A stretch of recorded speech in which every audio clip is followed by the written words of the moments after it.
Okay, in this lesson we're going to be learning how to identify linear functions using graphs, tables, and equations, graph linear functions using discrete and continuous data, and writing real-life problems to fit data. Now we're going to talk about identifying linear functions. A linear equation in two variables, x and y, is an equation that can be written in the form y equals mx plus b, where m and b are constants. The graph of a linear equation is a line. Likewise, a linear function is a function whose graph is a non-vertical line. A linear function has a constant rate of change and can be represented by a linear equation in two variables. A nonlinear function does not have a constant rate of change, so its graph is not a line. So for the first example, we want to see if the graph represents a linear or nonlinear function, and then explain. Well, for part A, we'll look at this. This graph right here is clearly not a line. This is a parabola. You'll learn about that later.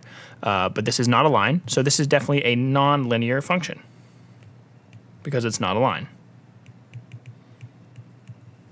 For this one, part B, I do have a line. And because we're talking about a function, I want to make sure that this is a non-vertical line. Any line except for a non-vertical line is going to be a function. So this is not a vertical line. It passes the vertical line test, and it is a line. Therefore, it is a linear function. And now we're done with this one. Does the table represent a linear or nonlinear function? Explain.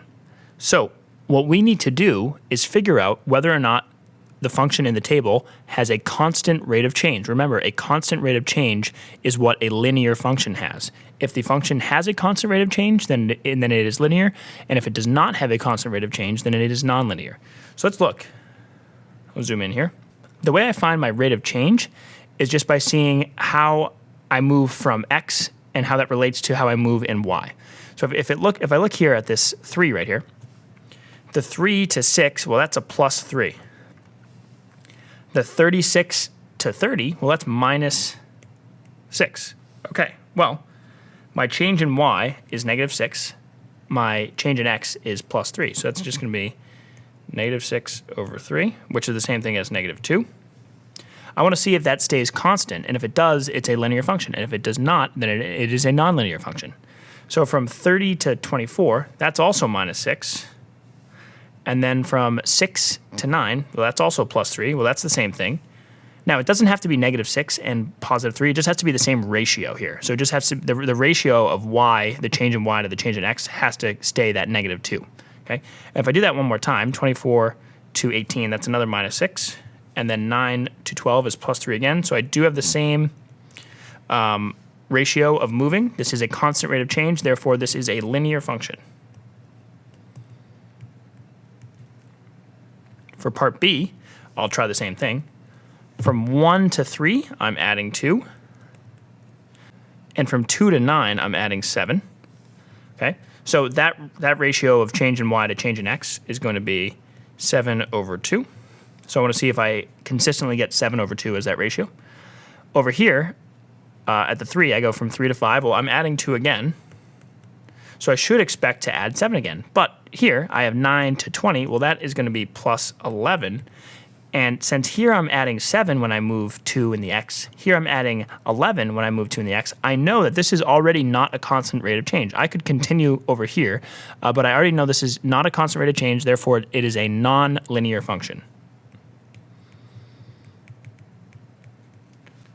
If you looked over at this 20, we'd go from 20 to 35, which is plus 15. When I add 2 to my x, so it's, once again, another indication that this is a nonlinear function. So now we're done with this example. For this example, we want to see which of the following equations represent linear functions, and then we're going to explain why. Well, if you remember, any linear function can be written in the form of y equals mx plus b, okay, where m and b are constants. Remember, those are just numbers, not variables.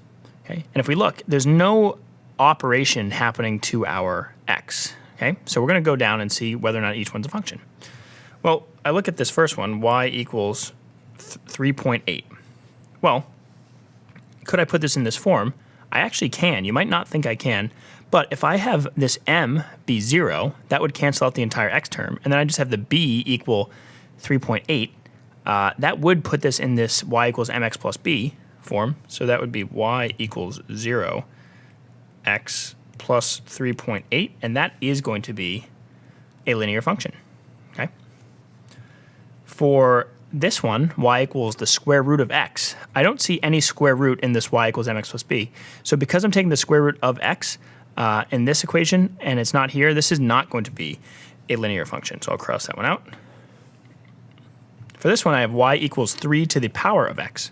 Well, in y equals mx plus b, I do not have the x variable in the exponent. I don't have any exponents. So this one is also not going to be a linear function. Y equals 2 over x. Well, here I'm dividing by x. I don't see anything being divided by x here. I see something that's being multiplied by x, but I don't see any division by x.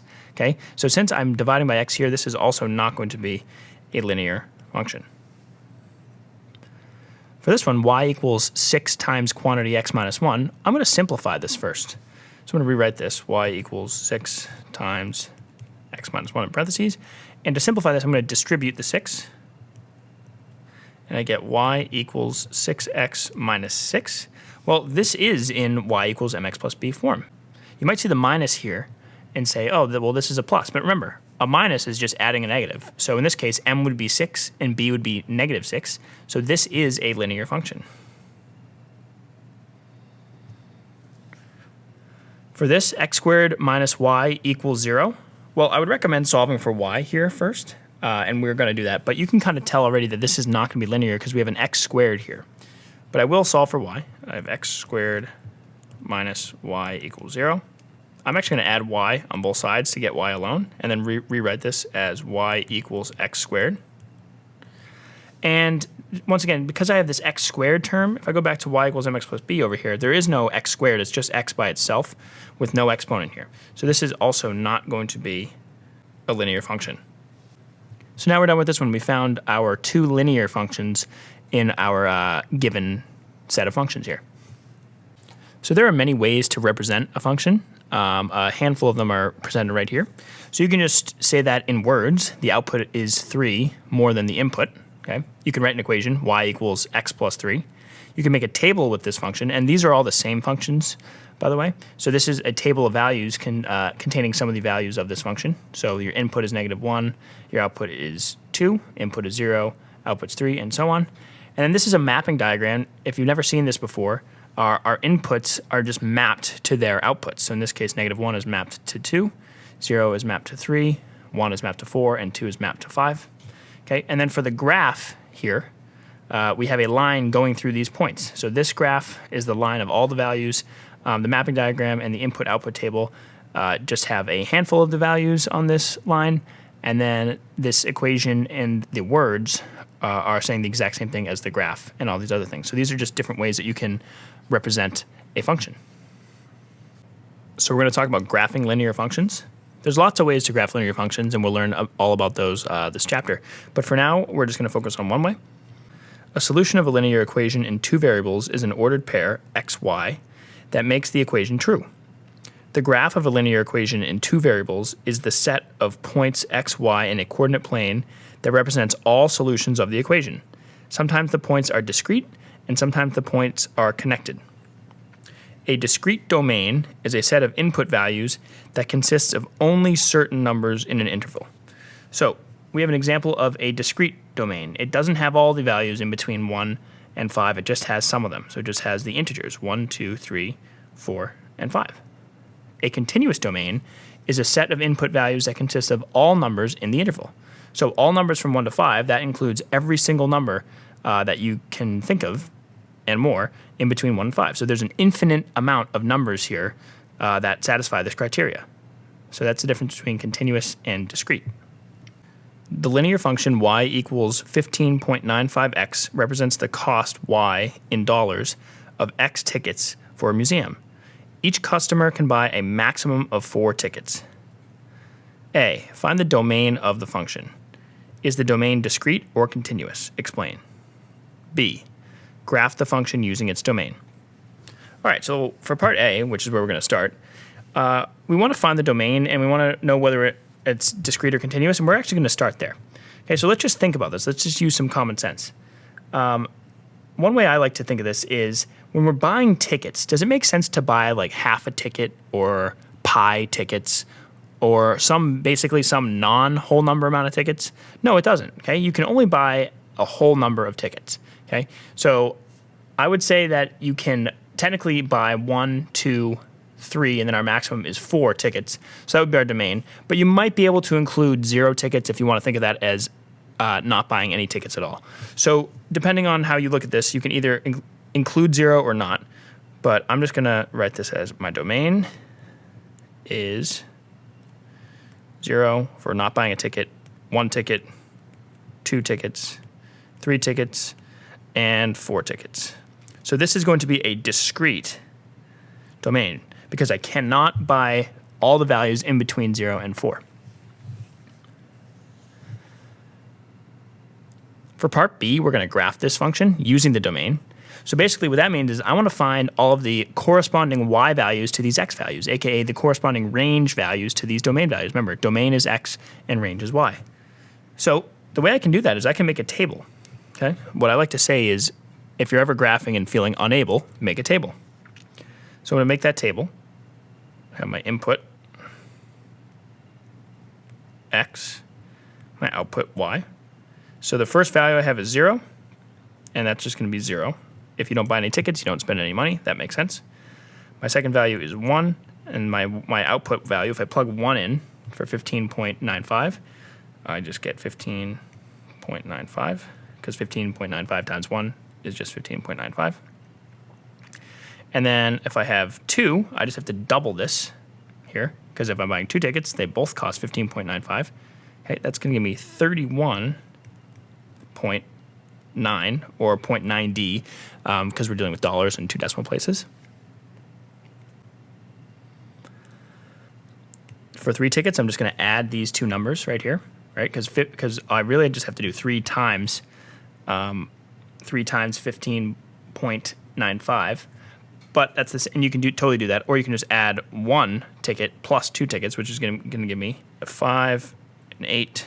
I bring up a 1, which is going to give me a 7, and then I get a 4. So 3 tickets is going to cost me $47.85. For 4 tickets, which is the maximum you're allowed to buy, I can either add 47.85 plus 15.95. I can multiply this by 2, or I can just multiply 4 by 15.95, which I'm going to do.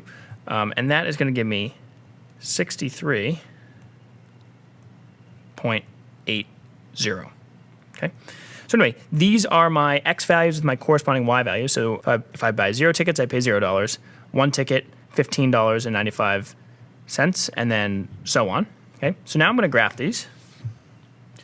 And what I'm going to do is I want to title my graph. I'm going to call this ticket sales.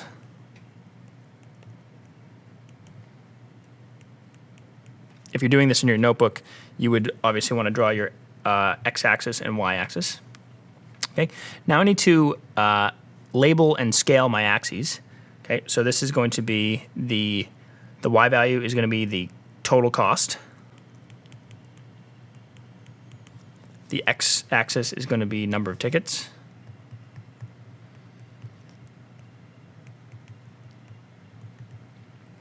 Okay. And I'm just going to count these in a nice way to make sure that I use most of the graph and I have everything evenly spaced. I have a total of 16 vertical blocks and 12 horizontal blocks, which is actually going to work pretty nicely for me. So for my x-axis, I'm going to say that every 3 blocks is worth 1 ticket. So I'll have 1, 2, 3, and 4. So I'll write that 1, 2, 3, and 4. That's going to be 0. And then I will count up, I'll say every 4 blocks is $15.95. So 1, 2, 3, 4. So that's going to be $15.95. And then I'm just going to put all these values here. The same distance, 1, 2, 3, 4. It's going to be $31.90. And then 4 up from there. This is going to be 47.85. I'm going to move my total cost. 47.85. And then at the top, I get 63.80. Sorry for the mess. Anyway, now I'm just going to plot my points. So I'm going to plot 0, 0, and 1, 1, and then 15.95, and so on. So my first point is going to go here. Next one's going to go right here. Next one's going to go right here. Next one's going to go right here. And the last one goes right there. Okay. Now, if this was a continuous function, then I would draw a line through this. But since this is a discrete function, the domain is discrete, I only have my discrete points here. So these are the only possible values that would work given this scenario. So anyway, now we have successfully graphed our function, and now we're done. A cereal bar contains 130 calories. The number C of calories consumed is a function of the number B bars eaten. Does this situation represent a linear function? Explain. Well, short answer, yes it does, and we can figure out why. If we think about this, each cereal bar contains 130 calories, and to figure out the total amount of calories, I just have to multiply that by the number of B bars eaten, okay? So I can just rewrite this for part A as C equals 130 times B. Now, if we think of C and B as X and Y, or I should say Y and X, if I rewrite this as Y equals 130X, and then I can think of my plus B, this is in the same form, right? So this is a linear function. I could write, if I called the calories Y, number of bars X, I can write this in my Y equals MX plus B form that we talked about earlier. So anyway, this is linear function, so I'll circle linear. Find the domain of the function. Is the domain discrete or continuous? Explain. Well, if you think about this, the domain of this function is going to be continuous because you can eat part of a cereal bar. You can have 1/4 of a cereal bar. You can have 10/16 of a cereal bar. You can have any fraction or small or large amount that you can think of. So the domain is going to be continuous here. So that's the best way that I like to think about it. If you can break it up into fractions or tiny different values, then it's probably going to be continuous. And if not, if only like whole numbers make sense, it's probably going to be discrete. So anyway, now we're going to graph this function using the domain. Well, I'm going to make a table of values here. I'll do B and C. So calories and bars eaten. So if you eat 0, you're going to get 0 calories. If you eat 1 bar, you get 130 calories. If you get 2, I just have to multiply that by 2. So if I get 2 bars, I get 260. If I get 3 bars, I get 390, and so on. So I'm going to title this, call this calories. I'm going to label my axes. So my y-axis I will call total calories.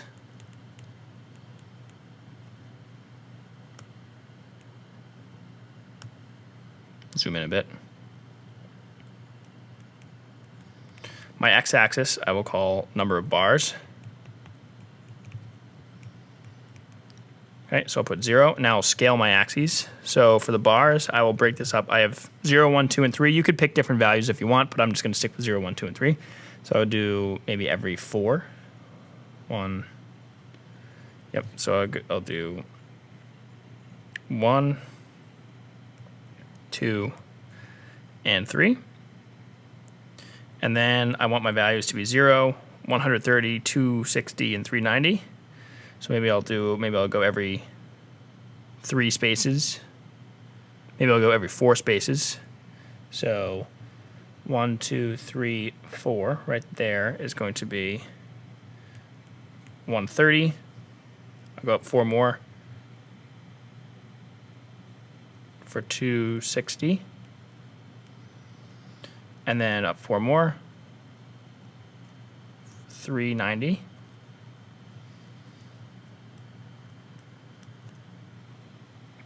Now I'm just going to plot my points. So I have 0, 0. I have 1, 30. I have 2, 260. And I have 3, 390. So now I want to get all of my solutions, not just the 4 solutions that I have plotted here. I want to represent all the ones in between and going forward. So the best way I can do that is with a line, in this case array, because we don't want the negative values, because you can't eat a negative bar, or you can't consume negative calories. So what we want to do here is use a straight edge, and then line that straight edge with all our points right here, and then draw as straight as a line as we possibly can. So that's what I'm going to do right now. So I'm lining up my straight edge on the iPad that I'm making this video on.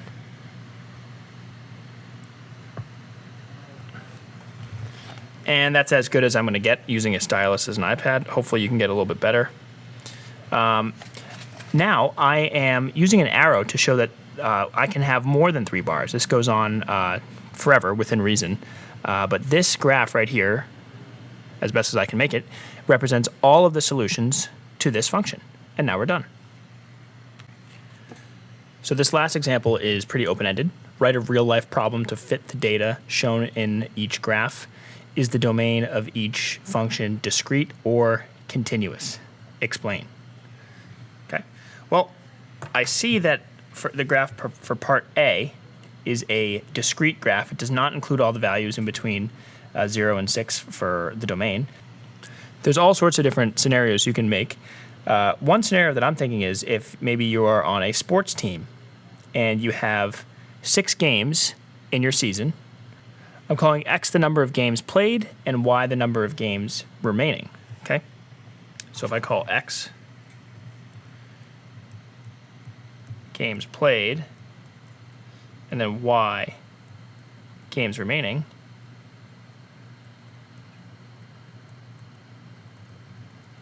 this scenario works. After 1 game played, you have 5 left. After 2 games played, you have 4 games remaining. After 3 games played, you have 3 games left, and so on. 4 games played, 2 games left. 5 games played, 1 game left, and then once you play your 6th game, you have 0 games left. Now, I chose this because it's obviously not continuous, because you can't play half of a game and just have a result at half of a game. The end of a game represents the number of games played. So this is why I picked this discrete example. Once again, you could pick whatever example you want. Over for part B, we have a very similar function, but this time it's continuous instead of discrete. So maybe I'll do something similar, but maybe I'm thinking of a 6-hour work shift. And X I'll call the number of hours worked, and then Y I'll call the number of hours remaining.